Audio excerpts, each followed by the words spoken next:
গত ৫ দশকে বিশ্বের ১৭৪টি দেশে ৮,১৩৪টি প্রকল্পের ৫২৮ বিলিয়ন সৌদি রিয়াল বাংলাদেশি মুদ্রায় প্রায় ১৫,৮৪,০০০ কোটি টাকা আর্থিক সহায়তা প্রদান করেছে সৌদি আরব। ৫ সেপ্টেম্বর আন্তর্জাতিক দাতব্য দিবসে দেশটির এই অগ্রণী ভূমিকা আবারও আলোচনায় এসেছে। সৌদি এইড প্ল্যাটফর্মের তথ্য অনুযায়ী মোট এই সহায়তার পরিমাণ দাঁড়িয়েছে ৫২৮.৮ বিলিয়ন রিয়াল, যা বিশ্বের শীর্ষ দাতাদের মধ্যে একটি করে তুলেছে দেশটিকে।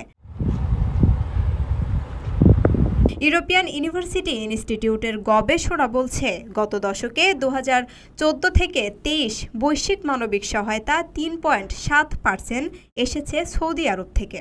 দেশটির মানবিক সহায়তা সংস্থা king Salman humanitarian aid and relief centre গত শতকে ১০৮টি দেশে ৩,৬৩২টি প্রকল্প বাস্তবায়ন করেছে, যার মূল্য $৮.১৫ বিলিয়ন বেশি। ইয়েমেন, প্যালেস্টাইন, সিরিয়া, সুদান ও সোমালিয়ায় এসব প্রকল্প লক্ষ লক্ষ মানুষকে সহায়তা দিয়েছে। সাম্প্রতিক গাজায় বিমান ও সমুদ্রপথে ৭,৫০০ টনের বেশি ত্রাণ ও ২০টি অ্যাম্বুলেন্স পাঠিয়েছে সৌদি আরব। শাহেম নামের ইলেকট্রনিক দান প্ল্যাটফর্মে ১.৬১ বিলিয়ন রিয়ালের বেশি তহবিল সংগ্রহ করা হয়েছে।